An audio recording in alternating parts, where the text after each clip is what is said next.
Good afternoon, everyone. Thanks for being here today at the Old State House. My name is Rebecca Tabor-Conover. I'm the head of public programs here, and I'm delighted to have you join us for today's program. We are excited to have our friends from the Connecticut Foundation for Open Government join us today for the program.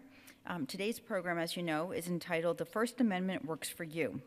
And as I watch the news every evening, I'm very much looking forward to today's talk to learn more about how the First Amendment impacts all of us. Before we get started, I just wanted to give you a few pieces of information about some of our summer activities here at the Old State House. This Saturday, if you are free, it is, of course, Connecticut Open House Day, and we will be participating in that, so you can come and visit the Old State House for free from noon to 4. There are a lot of other local organizations participating, so you can make a day of it. Our annual farmers market is getting ready to roll next week. June the 12th, which is a Tuesday, is our opening day, and the market takes place on Tuesdays and Fridays from 10 to 2. Also on June the 12th, opening day, it will be the start of our concert series, and the concert that we'll be playing on the 12th will be Rick Spencer and Dawn Indermolio. And then on the 29th of June will be the group The Mixed Bag. For our Conversations at Noon programs, we'll take a little time off this summer, but our next one will take place on September the 18th. And this will be the fourth in our series of programs on the anniversary of the Constitution of 1818. And so September's program will be with Dr. Robert Imholt, and his title of his program will be A Milestone in Church-State Relations in Connecticut. We are very pleased to welcome our friends from the Connecticut Foundation for Open Government to the Old State House today. Today's program features two speakers, Mitchell Pearlman and David Fink. And I'd like to introduce our speakers. I think we're in for a real treat here today. Mitch Pearlman is currently a lecturer in journalism law at the University of Connecticut. He is an international lecturer and consultant, having worked with leaders from over 20 countries on freedom of information, government ethics, privacy, freedom of the press, freedom of expression, and related good government practices. For 30 years, he was the executive director and general counsel of the Connecticut Freedom of Information Commission, and he holds the title of executive director emeritus for that organization. In 2009, Mr. Pearlman received the Open Government Hall of Fame's Heroes of the 50 States Award presented by the Society of Professional Journalists and the National Freedom of Information Coalition. David Fink is our second speaker. He is currently a consultant with the Partnership for Strong Communities, and he formerly served that organization as policy director. Previously, he served as press secretary for the Speaker of the State House of Representatives in the Connecticut General Assembly. Mr. Fink spent 25 years as a newspaper reporter, editor, and opinion writer for 5 newspapers, including USA Today, the St. Louis Post-Dispatch, the Boston Herald-American, and our favorite, the Hartford Courant, where he served as a legislative correspondent, government editor, and associate editor of the editorial page. Please join me in welcoming today's speakers.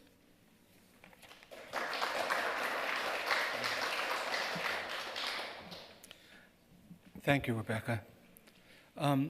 First, I have to do a paid political announcement to tell you a little bit about what the Connecticut Foundation for Open Government is.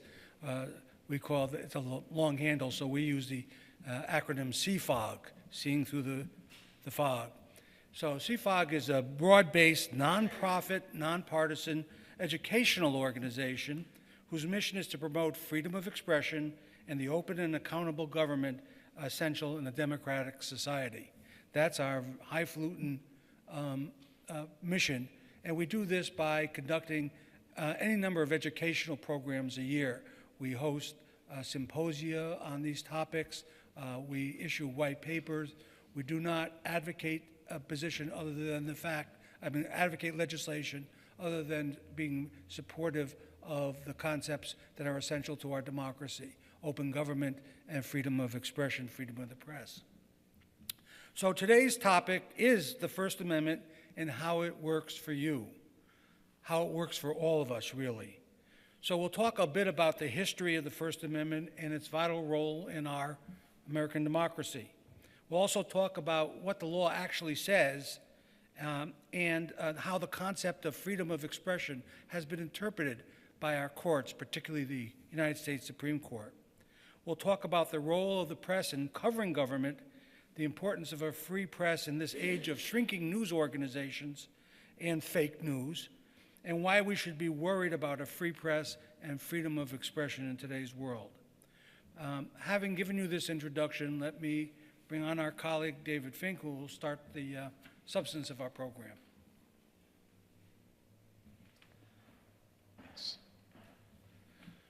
Well, thanks, Mitch. Thank you for coming today. This is really fun, and it's great to be in a beautiful building like this, and it's nice to see some old friends. I put on your seats 2 quotes. You thought you were just going to listen, right? Well, you're going to get involved here. I put on your seats 2 quotes that I'm going to read through them, and each was said by one of the founding fathers. And so it's a little quiz for you to decide who said it. So let's read the first one together. The basis of our government being the opinion of the people, the very first object should be to keep that right. And were it left to me to decide whether we should have a government without newspapers or newspapers without a government, I should not hesitate a moment to prefer the latter. But I should mean that every man, and I think he meant woman too, should receive those papers and be capable of reading them.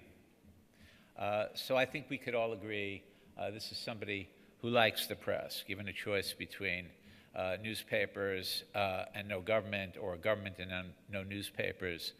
Whoever said this said, well, let's have newspapers. We can probably do better with more information and fewer government officials. Now the second quote.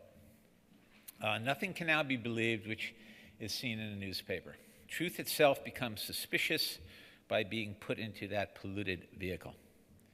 The real extent of this state of misinformation is known only to those who are in situations to confront facts within their knowledge with the lies of the day. So, in other words, doesn't think much of newspapers.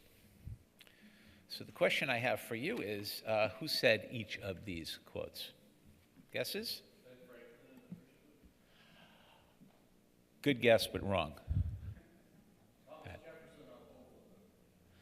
See, you don't want to invite smart people to these events, and Pat Sheehan is like one of the smartest guys I know, but that's exactly right.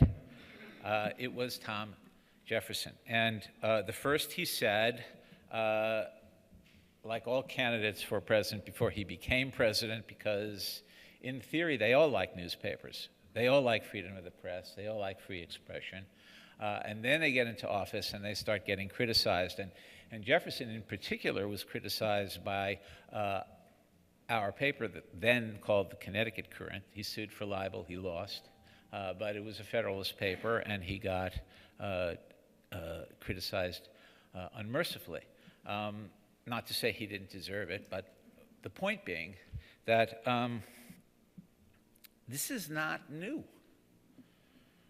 Presidents get criticized all the time, and they don't like the press, or they come to not like the press in the same way that all of us come to abhor criticism. You show me anybody, and I'll show you somebody who doesn't like to be criticized. When you get to that level, very, very powerful to this point in our history, men who get criticized, they really don't like it. And so the answer, is, hey, that's the way it is. Public officials don't like it. They hit back at the press. We're seeing that a great deal today with this constant drumbeat of accusations about fake news. And so I think we can all agree it's remarkable today that we still have a First Amendment that remains robust, and also not surprising that there are continual efforts to weaken the First Amendment. Little history. The Bill of Rights, as you know, was not part of the original Constitution. I mean, our Constitution today was not our first. We had the Articles of the Confederation. It was not a very strong document because the founders at first were fearful of a strong national government. They were fearful of a strong king who had taxed them without representation, who had put other strictures on life, who had limited free press and free expression.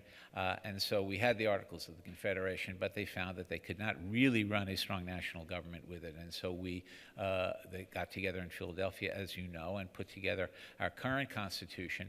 And the Anti-Federalists, who were very wary of a strong federal government, wanted as their price for ratification a Bill of Rights. And the Bill of Rights, the first 10 amendments, got to the issue of freedom of the press. The notion of free expression was not something that the founders were all that interested in because they were looking across the Atlantic to France. The French Revolution was ongoing. Heads were rolling through the streets, literally. They were losing their heads. And they were not that interested in too much power and too much free expression for the people. But they did. Interestingly enough, the right of free expression, fittingly, I think, although a bit ironically, what was intrinsic to the ratification of the Constitution, because the Federalist Papers were published in papers in the Northeast. Free press became the vehicle that led to ratification. So we have it today. Jefferson and Franklin were very, very much interested, among others, in public education. They talked a lot about that.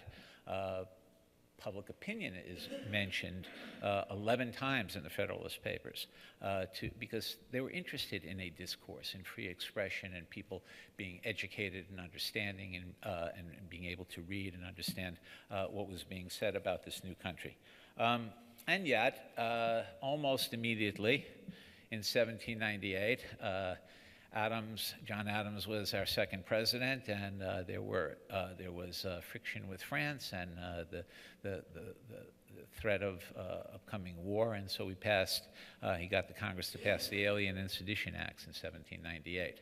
And the Alien and Sedition Acts had penalties and made it easier to prosecute people who criticized the government or incited opposition.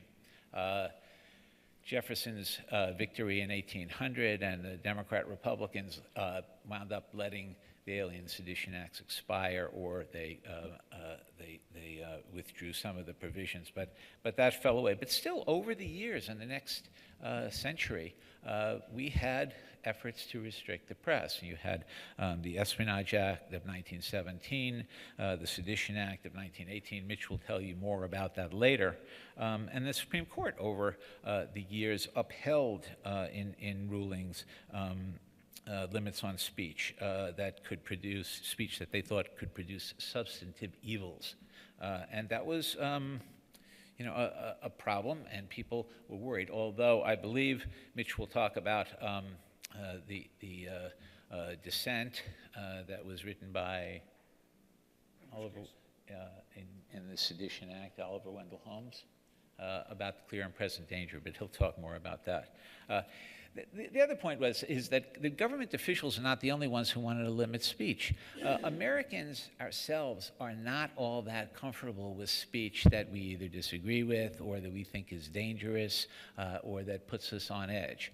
I think a lot of you in this room will remember what happened in Skokie, Illinois, back in the mid to late 70s, where American Nazis, replete with brown shirts and red armbands, went to Skokie, a predominantly Jewish suburb of Chicago, and sought a permit to march, express themselves, however much we might not like some of their views. And the ACLU defended and supported their right to march. And then supported them when and defended them when they got arrested. Well, members of the ACLU who stood for civil liberties resigned en masse from the ACLU because they didn't like the idea that this speech was being protected. I saw that. I was a reporter in St. Louis at the time at the Post-Dispatch, and the same Nazis were driving 6 hours down to a suburb that I covered in Florissant, Missouri, which was a suburb of St. Louis, and they got their marching permit, and people opposed that, and people resigned from the ACLU, and then there was a big fight one Saturday with the Committee Against Racism, which showed up with, they called them signs. They were really 6-foot-long 2x4s with little pieces of paper attached to them that supposedly were carrying messages. And, you know, I turned around 1 minute and suddenly all hell broke loose and there was a huge fight and people got arrested and the ACLU defended the Nazis and people resigned there. So even though we say we like speech and we're for civil liberties, we're not that comfortable all the time.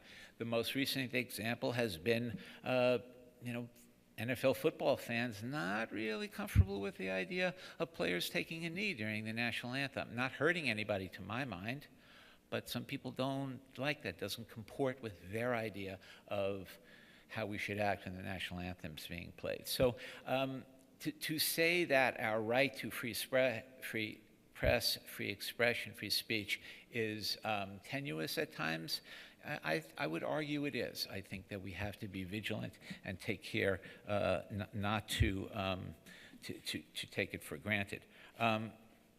Anyway, let's now turn to Mitch. Let him, he's the real smart guy of this duo, take you through the law and precedents, and then we'll get back to the state of journalism today. So, Mitch.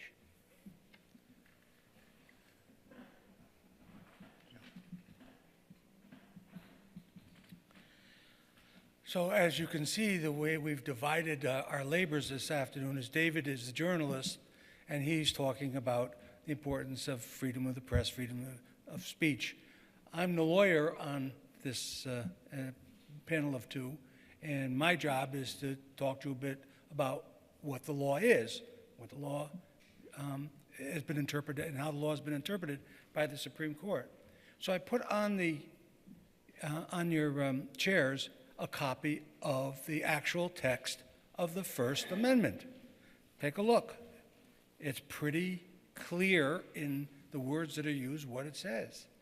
It reads, Congress shall make no law respecting an establishment of religion or prohibiting the free exercise thereof, or abridging the freedom of speech or of the press or of the right of the people peaceably to assemble and to petition the government for the redress of grievances. Congress shall make no law. Well, if we look at the First Amendment, we see that 4 of the 6 clauses in it deal with expressive rights. Freedom of speech, freedom of press. What was the press of that day is the news media of today.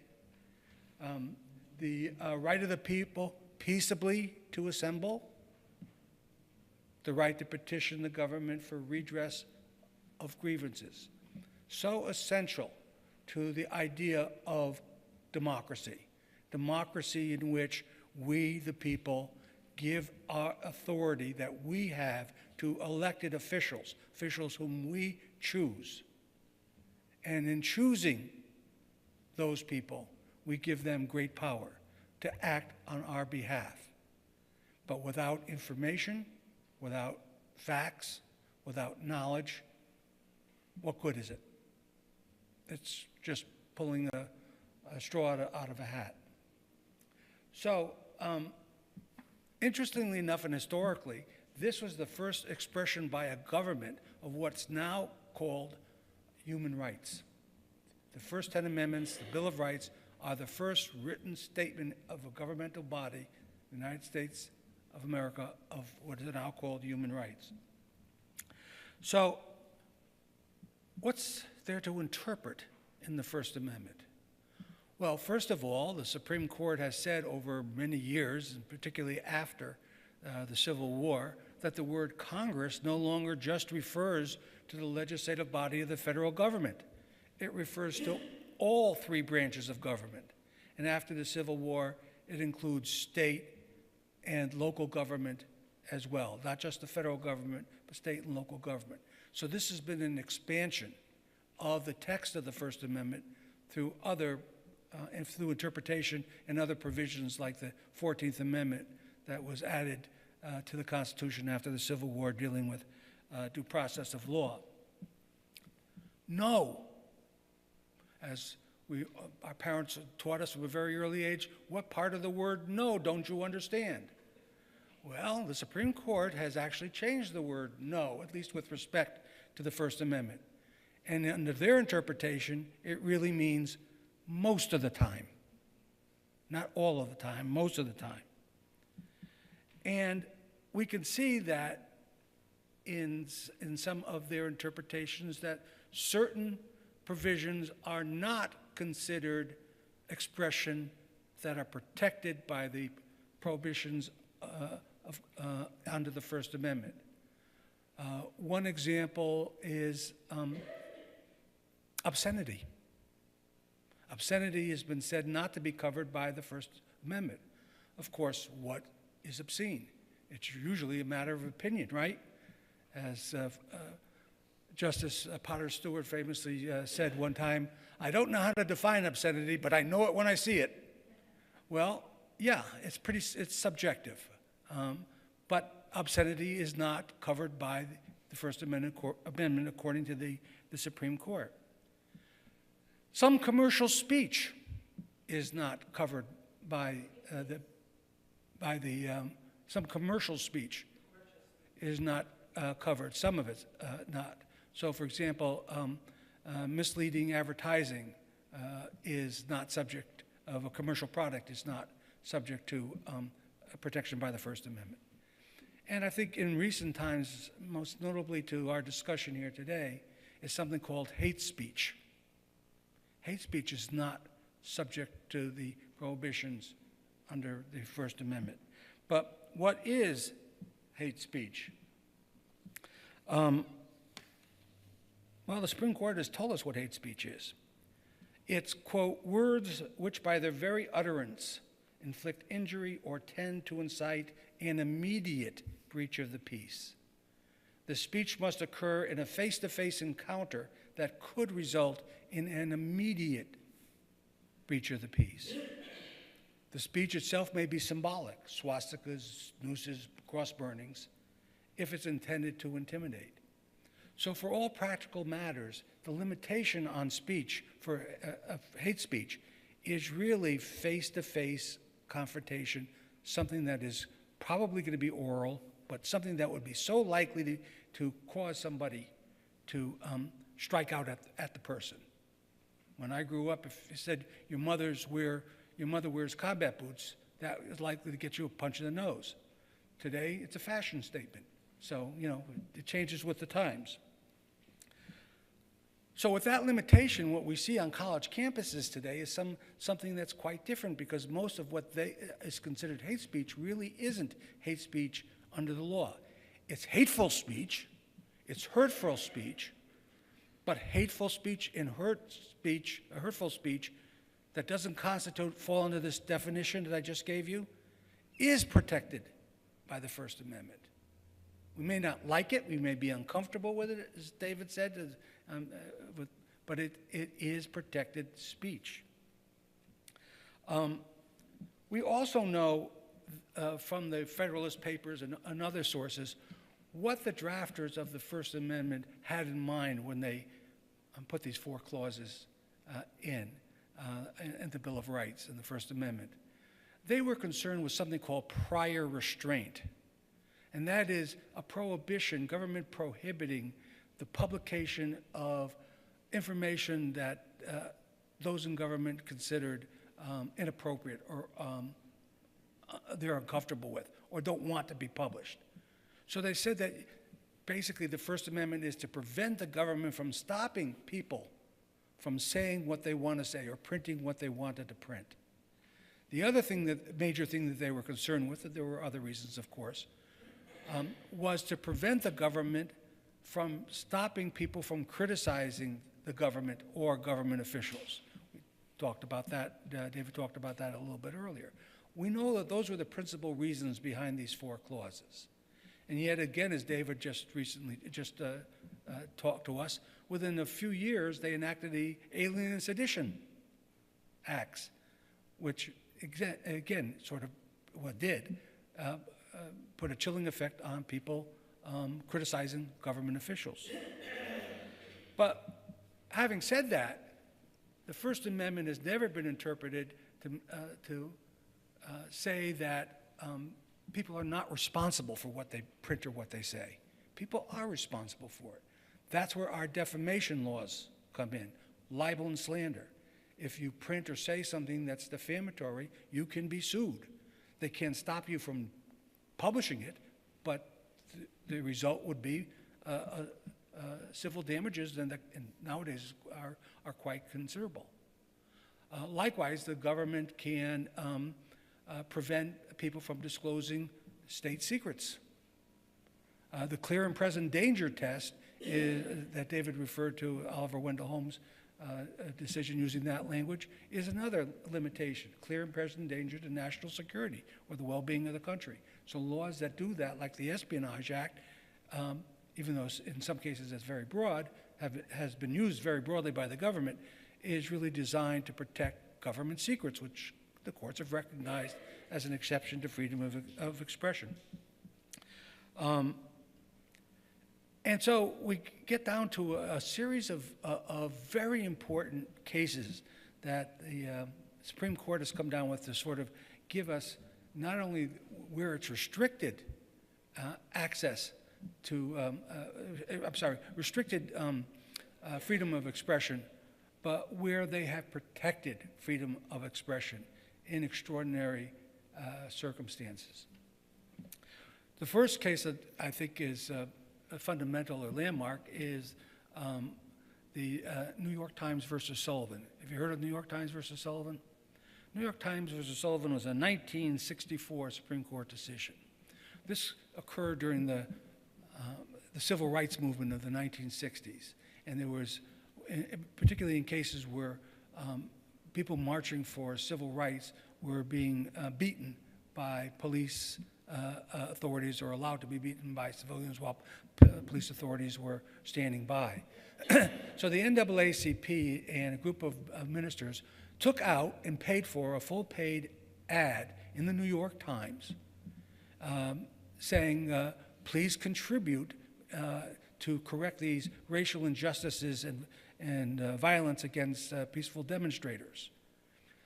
And they alluded to the fact that there were these kind of violent incidences in places like Montgomery County, Alabama.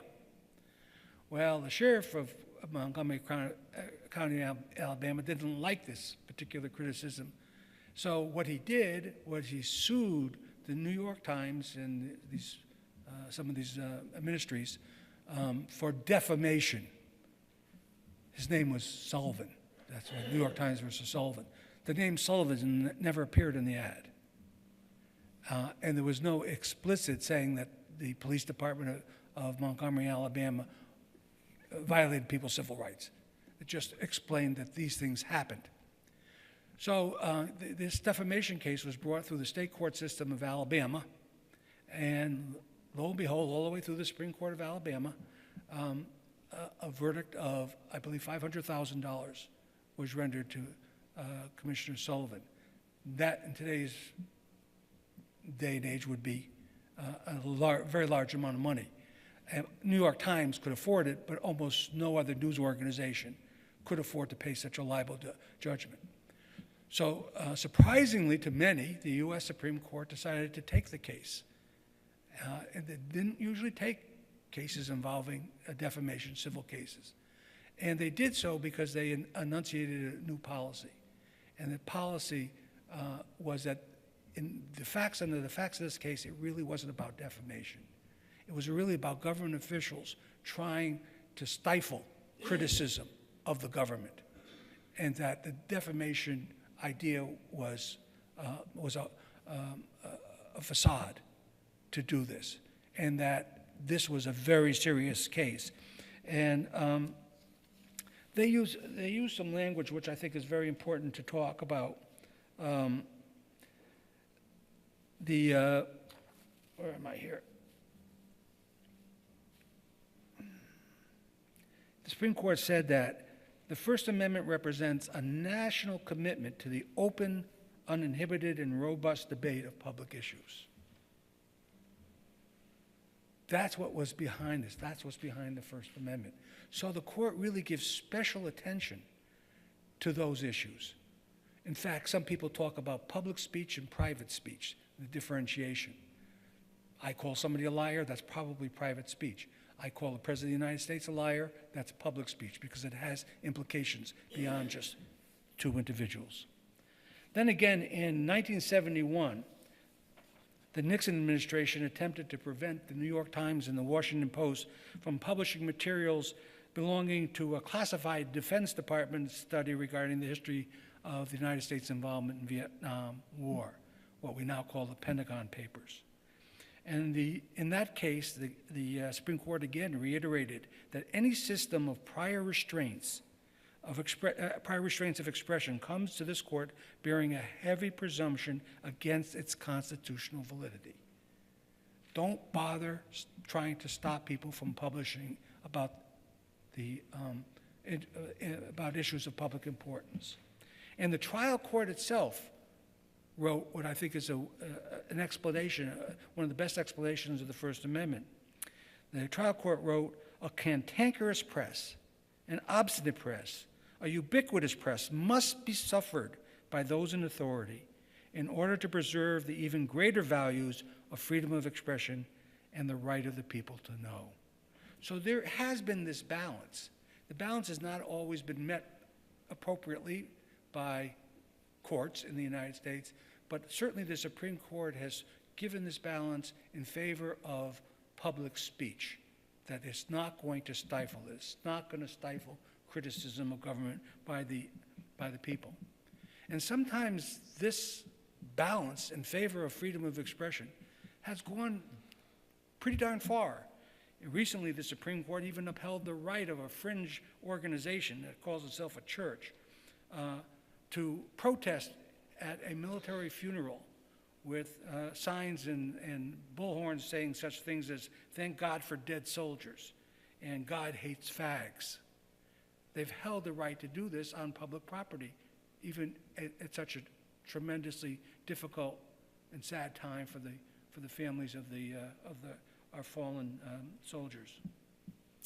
So that gives you, I hope, some idea that under Supreme Court interpretation, unlike the wording of the First Amendment itself, it's not absolute. And the court has drawn balances and imposed its wisdom where, in many cases, it's appropriate. In some cases, we may disagree with it. But no does not mean no anymore. It means most of the time. And I think if you understand that interpretation, you will understand a lot of where we stand now, today, with respect, legally, to the First Amendment. With that little history explanation of the law, I'll turn it back over to my distinguished journalist colleague, David. Thanks, Mitch.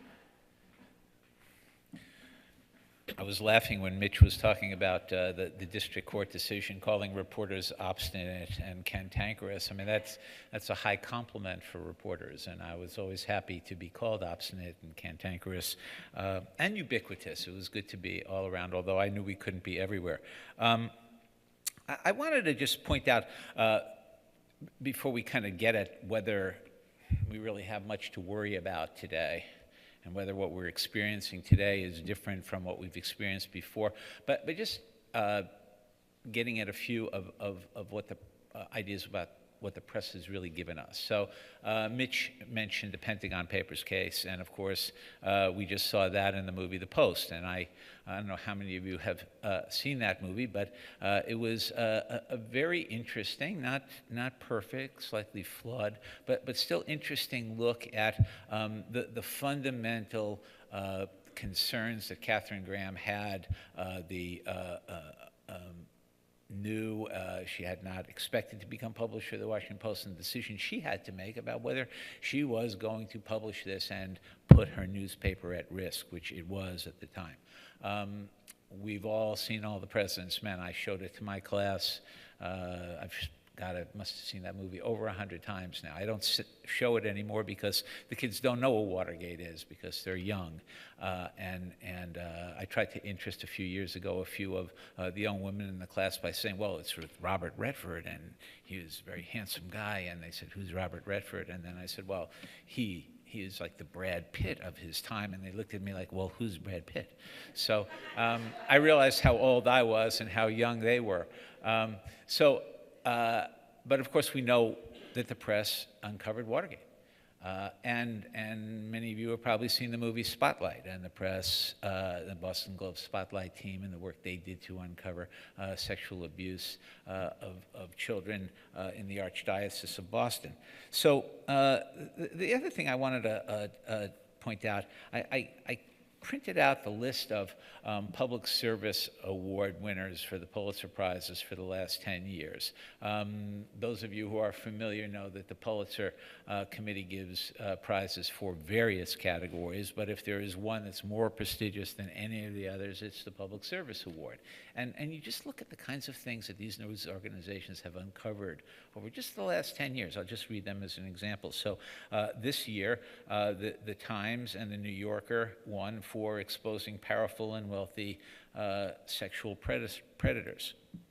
Me Too movement, we're all aware of that. The year before, the Daily News, New York Daily News, and ProPublica won for uncovering the widespread abuse of eviction rules by the police to oust hundreds of people, most of them very poor minority residents from apartments. The year before, the Associated Press investigated severe labor abuses tied to the supply of seafood to American supermarkets and restaurants, and workers who were being abused. The year before, the Post and Courier in Charleston, South Carolina, small paper, probed why South Carolina is among the deadliest states in the Union for women.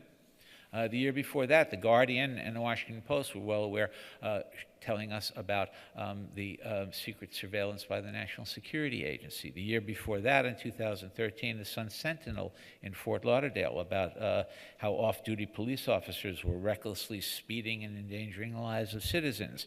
The year before that, the Philadelphia Inquirer for exploring the pervasive violence in the city's schools.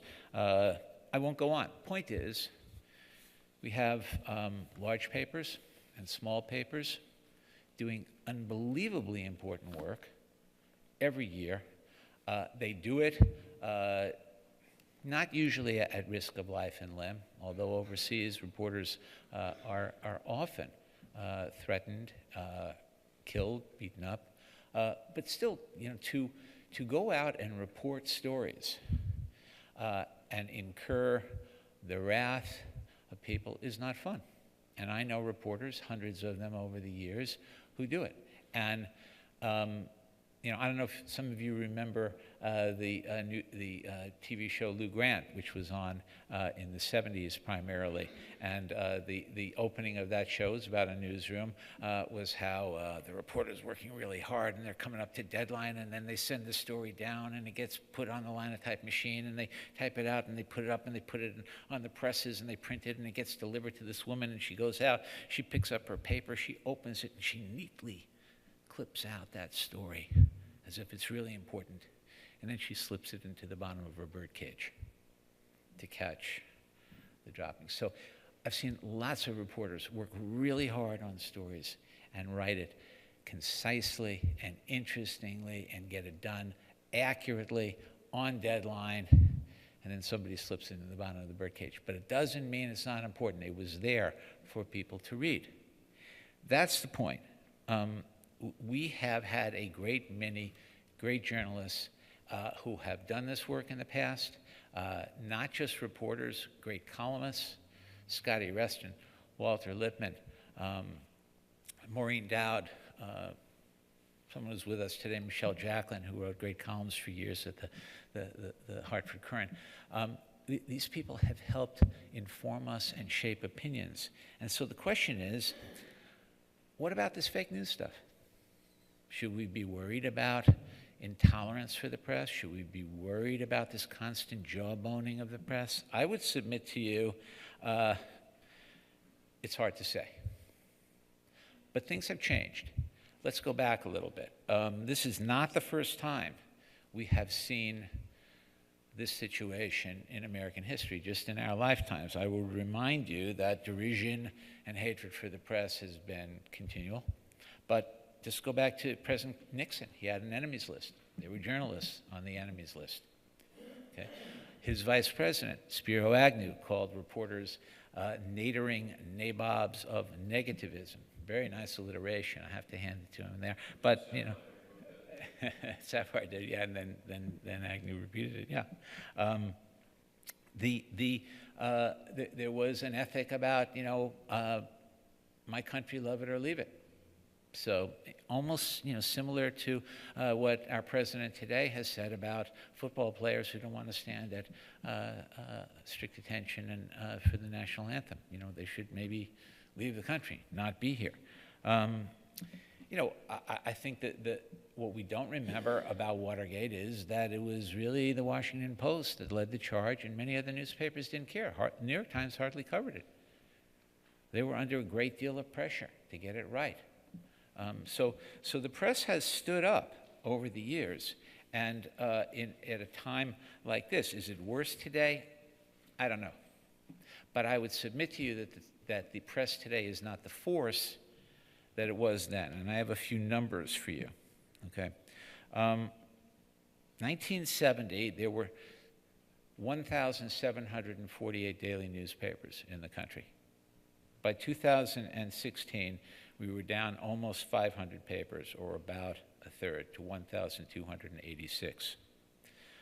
In 2006, pretty recently, there were 68,000 newsroom employees. By 2015, 9 years later, down by, again, a third, 41,000 newsroom employees. The Current, which a lot of you either still read or used to read, at the height, in the mid to late 90s, there were 295 newsroom employees. Reporters, editors, copy editors, photographers, graphic artists. Now it's under 100. Now, why is that important? Because newspapering, radio and TV news, it's labor-intensive business. The first thing that newspapers did to cut costs was they used technology to get rid of linotype operators, and they got rid of a lot of other people in the press room, and they were able to do a lot without eliminating the news gathering employees. But got to the point where they had to eliminate them. And you can't go cover the news with a machine. You need an individual. And so when you cut the number of reporters, that makes things difficult. A few more numbers for you. You know, fewer people are willing to pay for the news. Circulation, according to Pew, is down from 63 million in 1984 to 34 million in 2016, all cut in half. That's mitigated a bit by the fact that more people are going to the web and visiting newspaper websites, but not enough to even come close to making up for that. Another number for you, and this may be the most important number. Total advertising and circulation revenue for daily newspapers in the United States was $59 billion in 2006. It's down to $29 billion in 2016, cut in half. If you don't have revenue, you can't buy reporters. When I was in the press room at the Current, at the Capitol, back in the late 80s and early 90s, there were about 35 reporters in the press room. Current had 5 people up there during the legislative session. New Haven Register had 3, Bridgeport had 3, Waterbury had 2, Journal Enquirer had 2, the AP had 2. Every radio station had it. Pat will remember every TV station had a reporter dedicated to the Capitol during the session. The AP had several reporters. United Press International had 2 reporters. Now, I think there's about a dozen reporters up in the press room. You just can't cover as much news without bodies, and you can't have bodies without revenue, and the revenue is down because people are not willing to pay for it, for news. People just aren't as interested. Research shows that there's less time spent with the paper, and research shows, psychological research shows, that people have shorter attention spans. So news has to be packaged differently. It has to be there to entertain as much as inform. And that's difficult. So what happens is that people are depending on social media to aggregate for them. They're depending on social media to point them to stuff that they should read, but they wind up existing within their own little media bubbles, and they don't watch and listen to and read a full range of news. So, you know, is this a problem? You know, I think it is. I think also people don't understand as a result what government does for them in their lives and how the press covers it. So, you know, they will look at government, you know, and I do blame Ronald Reagan for this. He used to say government was the problem. It's not the solution. He said it was the problem. Well, I don't think it's a problem. I've covered government and worked in it and taught it, and I think that government has its excesses and government has people in it who aren't so great, but I think most people in government are terrific, and they work really hard, and they shouldn't be criticized as much as they can. But people don't appreciate it. In my classes, I will say to my class, like all of you, how many of you drove to work today? And you know, most of them do. This is Central Connecticut. Anybody have a plane fall out of the sky on them on their way to work? No. Well, I say, you know why? I say, well, yeah, there are people in government who are making sure that the planes don't crash into each other and fall out of the sky. Anybody get gas on the way to work today? And kid will raise his hand. How much you get? He said, 10 gallons. I said, how do you know you got 10 gallons? Well, the machine told me I got 10 gallons. I said, well, how do you know the machine was right? Well, I don't know. I said, well, because government checks the machine to make sure it's right. And then I say, anybody have anything to eat today? Yeah, I had a hamburger. Did you die? No. So, well, that's because the government inspects the meat. The point is, if you have a situation where people are knocking down the value of the press and they're knocking down the value of government, then people stop believing either one and the relationship between them. And that's a problem. So I guess I would submit that maybe we are in more trouble today than normally. The point is, we have to be good news consumers. We have to support the press. I have friends who say, well, I can get it online, so I don't need to get my subscription to the Hartford Courant. And I say, well, you don't have to. It's up to you. But I still do. Mitch still does. And other people still do. You have to support the press. And you have to read it. And you have to teach your kids to read it. And encourage your friends to read. And be aware. And understand what's going on in government. Or, yeah, we could lose it. Newspapers have their responsibility. TV and radio have their responsibility. Newspapers have done great soul searching about how to cover the news and not follow the pack, how to present the news in ways that will be more entertaining to you. New York Times website, on which they spend gazillions of dollars, is amazing. There are video clips on so many things every day. There's so many new ways of packaging it. They're looking at how they present the news. I had to laugh the other day because one of my colleagues said, we should have a program at CFOG on fact-checking organizations. And there are fact-checking organizations, which you can avail yourselves of. But I laugh because it used to be, before Fox News, that all reputable news organizations were fact-checking organizations. We checked our facts, and we still do. The Current, the Connecticut Mirror, every news, we take it really seriously. Now, Steve Brill is starting a new organization that will check the accuracy of news organizations and rate them. Is that a good idea? Probably. Because I think that the ones who are real fake news will maybe not have as high a rating, and I think that will be good. Anyway, we are nearing the end, and we want to take your questions, but we have responsibility. The press has responsibility. We have to work really hard. The First Amendment is very important. It's a wonderful, wonderful part of our government and our history. Other countries don't have as strong press freedom and freedom of speech. And so at this point, I would say I'll hand it over to Mitch. He'll tie a knot on this, and then we'll take your questions. Thanks.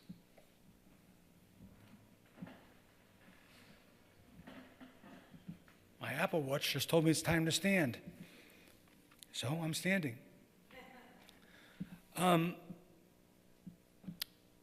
We in the United States have enormous rights, enormous freedoms. I've been to 67 countries, lectured and taught in many of them.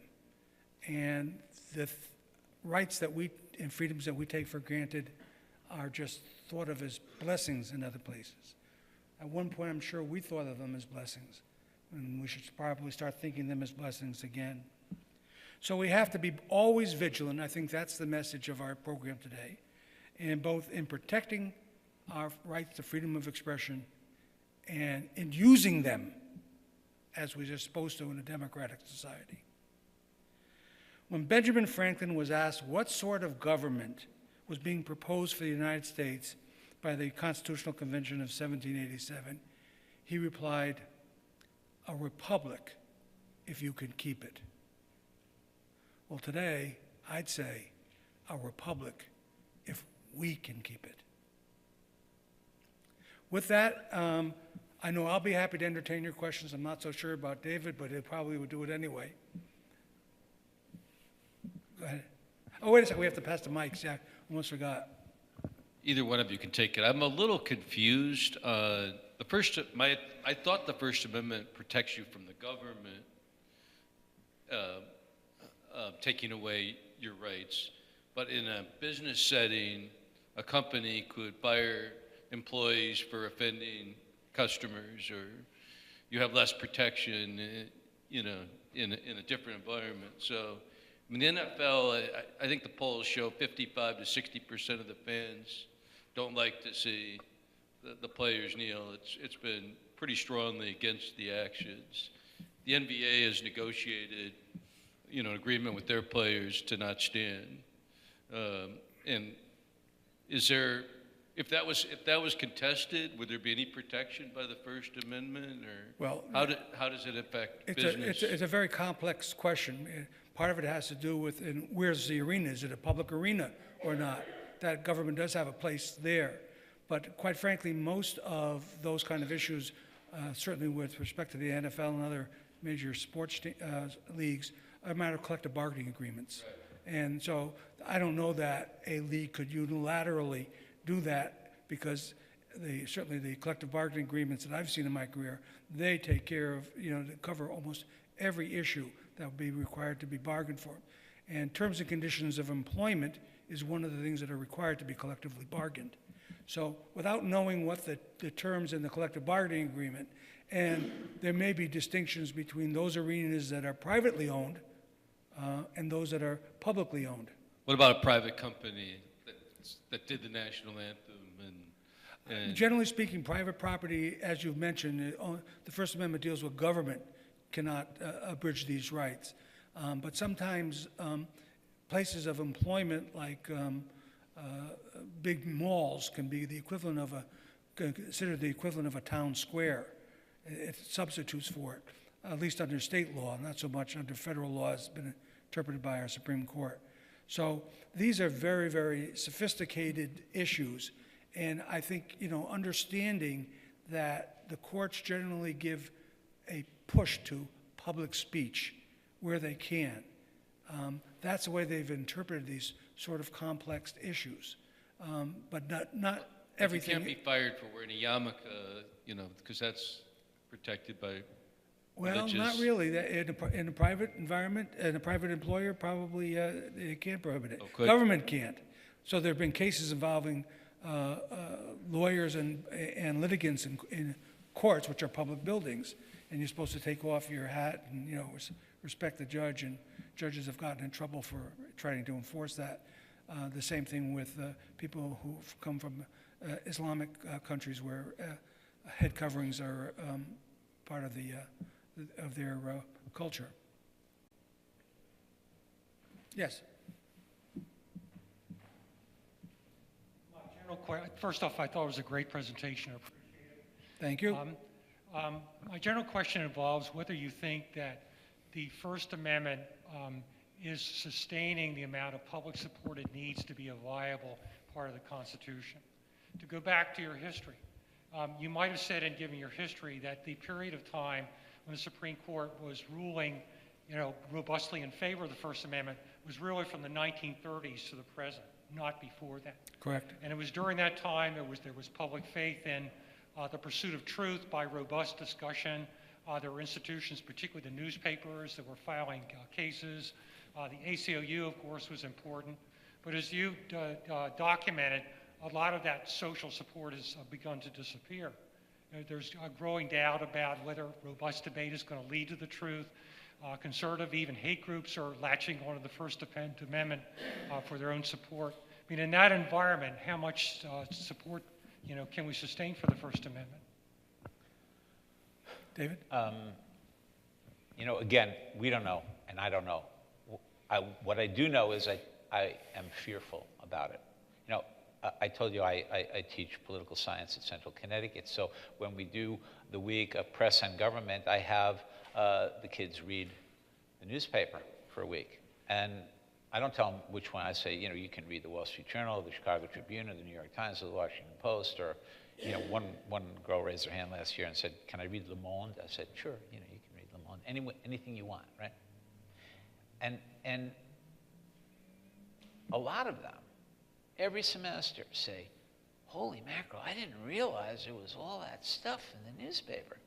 And, I've known for years, and a lot of you know for years, it's one of the greatest bargains there is. I mean, it's amazing how much information is there. Quality information about all sorts of topics, from science to sports. And I feel it's my duty to make them aware that there is all this information out there, because I think it's true that social media and Facebook pages tend to get us into, living in our own bubble and just what our friends suggest that we read, if we read it. So yeah, I'm fearful. I don't think that they appreciate, this great First Amendment that we have, and this ability to access information and offer and share information. I don't obviously think it helps when you have a president who keeps talking about fake news. I mean, I can tell you what the fake news is, and I don't want to get into it here, but I mean, I think there are certain news organizations that do offer fake news. And it doesn't mean that, that's, an editorial page that I disagree with. I mean, there are great papers that I think we would all agree are great papers and sources of information. We may not agree with their editorial policy, but they're still great newspapers. So, yeah, I'm fearful. I think it's really our job to, as Crosby, Stills and Nash said, teach our children well. And we have to, because if, we have to support news organizations. They need revenue, or they're not going to be able to collect the news. If I could add to that, that's one of the reasons why the Connecticut Foundation for Open Government conducts programs like this, and particularly an initiative that we started a couple of years ago to do programs for high school and college-age students on the importance of freedom of expression under the First Amendment. Because I teach primarily seniors at the undergraduates at the University of Connecticut, and I have to spend an inordinate part of each semester teaching them about what government does, and what the First Amendment is about. And most of my students are either journalism or communication students. They simply haven't gotten that background through high school. And so we're trying to encourage civics instruction so that people understand that if this democracy of ours is to continue, it's every generation's responsibility to take part in it one way or the other. And you can only do that by keeping yourself informed. So you can make your vote not only count, but count according to what you think is best for the country. Michelle? You notice I'm starting here and sweeping across, so there's a madness to my method. From the right to the left, or is it from the left to the Well, it right? depends on how you look at it. Okay, just briefly, in the context of freedom of speech, I was wondering if you could talk about the Supreme Court decision, Citizens United, and its implications for our democracy. Citizens United was basically the Supreme Court decision that said that money in campaigns is the equivalent of speech, and therefore it's protected by the First Amendment, an very expansive reading of it. The counterpoint to that argument was that money, such a great amount of money, corrupt our government, corrupt our political process. But it was, on balance, using the First Amendment and the notion that money is the equivalent of speech, the Supreme Court gave the nod over the anti-corruption nature of the congressional legislation limiting campaign contributions. My own personal judgment is that's one of the final nails in the coffin of our democracy. ACLU said it was the right decision, right? Yes, First Amendment. Yeah. So if you're a First Amendment believer... No. I'm a First Amendment believer. The question in my mind is money speech or does money buy speech? The question is, should all citizens have the same rights to speech or does the biggest megaphone work? So I'm not saying that it depends on your perspective. The ACLU happened to take the position that it is the equivalent of speech. And my own personal view is that's not the case. It just allows rich people to have a much bigger megaphone. But hey, I may disagree, but I respect the right to say and have that view. Yeah. Well, I guess you're a free speech person. I mean, with the ACLU is the ultimate defender of free speech, right? I would disagree with that in some cases, and I'm a member. But that's great. We disagree. Did Yeah. people always have the biggest megaphones, such as the owners of the newspapers? Yes, until the mob got to the street. Then they had the biggest megaphone. Talk about the French Revolution, the Russian Revolution, the American Revolution. Yes, there's a question over here. Hello. This might be a little bit off the mark, but I was wondering why civics and other governmental items were not being taught in the high schools and even lower, and why you have to go out, take time out of your day to teach it. I don't think that's right. Excellent question. The Connecticut, a number of years ago, passed a law that says in order to graduate high school, students have to take 1/2 credit, which is basically a semester of civics, exclusive of American history. So we have that as a mandate to our Department of Education. Is it being fulfilled in a meaningful way? My limited experience in it is not, although I must say that the State Department of Education is working very hard to convince school districts and social studies teachers to include these issues, these items in their required civics courses. And one other question, and then you can go. Who would I contact? I really think it's important to learn not only American history, but American civil history. Well, I mean, basically, you talk to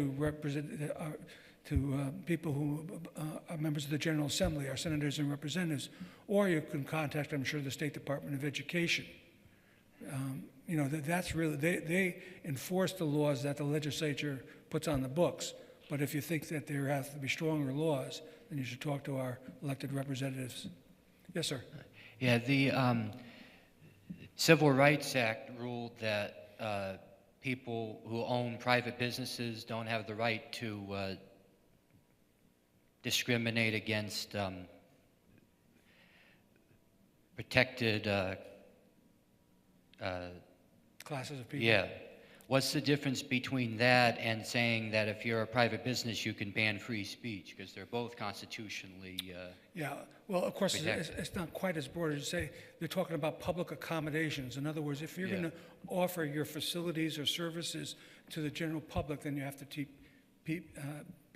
people equally. But there are a lot of not public accommodations. Smaller enterprises generally are not subject to those laws. Again, it's very, very complicated, lots of exceptions, Yeah. but yeah, it's a question of public accommodation, sort of puts it out there. I don't mean to attack the microphone. That's all right. I thought it was funny. Okay. Yes, back there. We'll wait for the microphone, please. Hi.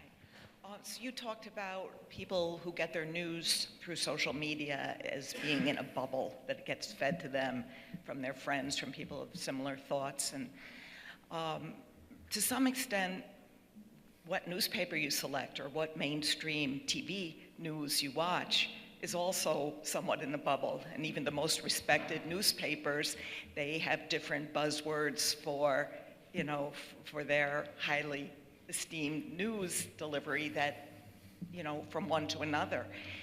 And I'm wondering if you see any movement to increase the interface between traditional news and the news that most, I think, young people are accessing now, rather than keeping it one against the other and keeping us in this kind of stalemate of a divide of opinion. I would argue that, first off, I didn't mean to in any way knock down young people. I mean, when I was in college, I read, you know, 6 or 7 newspapers a day, but which is really to say I read 6 or 7 sports sections a day. And I don't blame the freshmen and sophomores and even juniors in my classes who are not reading the newspaper all day long. I mean, they have other stuff to do, especially at Central. All these kids work full-time and go to school. So I get that. Having said that, I think your question is, well, you know, where do you find all this stuff? And I would say that good news organizations like the New York Times and the Washington Post and the Wall Street Journal and the Hartford Courant are good aggregators of news. They are ethical enough to know that even if they didn't produce the story originally, if it's a good story, if you need to know about it, they will have a version of it the second day. And if you read one newspaper constantly, a good newspaper, you'll get most of what you need to know. Now, TV tries to do that. You know, I actually read, because for political news, government news, I read something called politicalwire.com. Aggregates all the political news from everywhere, not just the Post and the Times and the Wall Street Journal, but also CNN and Politico and HuffPost and BuzzFeed and Bloomberg, all these places.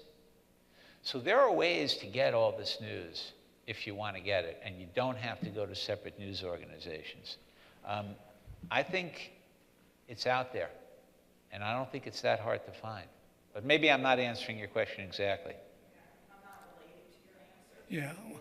Well, And I just feel like with all the great, you know, newspapers, still there's going to be certain issues in which certain, you know, fact checkers are going to see a lot of prejudice in their choice of language and what they choose to highlight on the front page or not include at all in the story. Certainly people who, I mean, I don't get into social media, but my daughter does, you know, and she's reading articles from all over the place.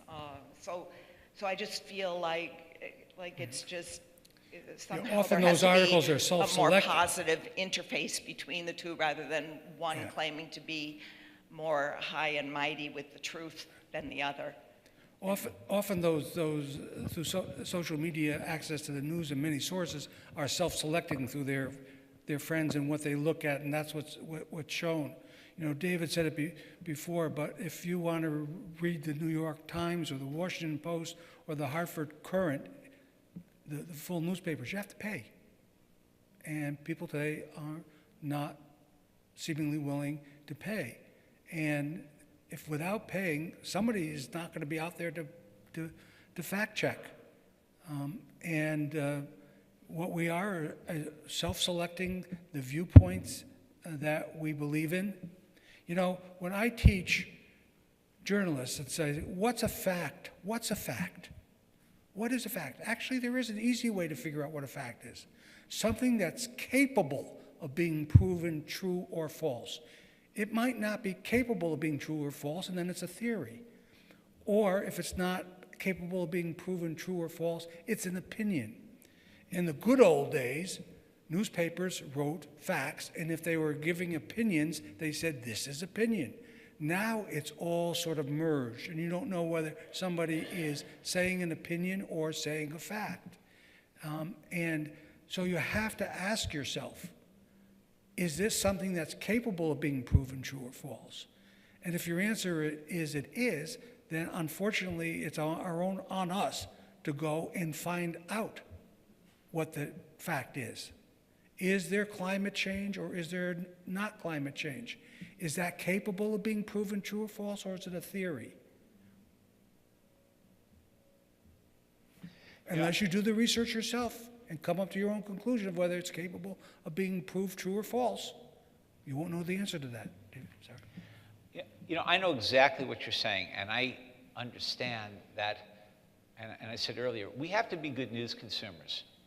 You go in the supermarket, you go buy a can of corn, you look at 4 different brands, and you look at the ingredients and how much they're charging for it and what's in there. I think we have to do that with news, and we have to all come to our own understanding of what news organizations and what combination nourishes our need for information. And I think, you know, I read the Wall Street Journal, and I read the Chicago Tribune, and I read the New York Times, and is it true you read the sports column in the Wall Street Journal? Wall Street Journal, no. But I mean, the point is, I look at a diverse number of opinions, and I watch Fox News. You know, I try to do that. But I think you have to trust certain things, and you don't have to trust me. But I'm telling you, I used to have my students, when they read a paper for the week, I used to ask them to get the paper version. The reason was I wanted them to see that the opinion pages were separate from the news pages. Now, a lot of people will tell you, or try to tell you, that, oh, there's opinion in the newspapers. Horse feathers. I don't believe it. I know reporters. Now, you may disagree with me, you may not trust me, but the reporters and editors I know are ethical to a fault, and they are looking to make good judgments about what news to include and how many sides and all sides to include in the story. Now, is that different from the opinion part of the newspaper? Yeah, because those people are paid to write opinion. But I would tell you that whether it's the Wall Street Journal, the Chicago Tribune, the LA Times, the New York Times, the Philadelphia Inquirer, the Boston Globe, you name the reputable news organization, those people have ethical, even-handed, objective reporters to the extent that human beings can get to that point. Opinion pages, that's opinion. So, again, you don't have to believe me. You may think that certain news organizations are biased. Okay, you're allowed. I guess what I'm saying is that the constant drumbeat that just because it's in a certain newspaper or on a certain TV network is fake news, I don't buy that. I think that's wrong. Again, that's just me, based on my experience over the years. Any other questions? Well, thank you very much. Oh, okay, got one more here. Wait a second, could you wait for the mic to come down because we're being recorded? Okay. You mentioned an online site, political something. Political Wire, all one Political word. Wire. Yeah, Thank you. Very, very good. Okay. And I might add that if you're interested more about the civics issue in the First Amendment, you might want to look at CFOG's website. It's ctfog.org. Gotta say that after I put all my notes away. Okay. ctfog.org. Someone else taking that down? Well, you can CT for Connecticut. Yeah. Okay. Well, again, on behalf of CFOG, thank you so much for your attention. Enjoyed the program. Thank you.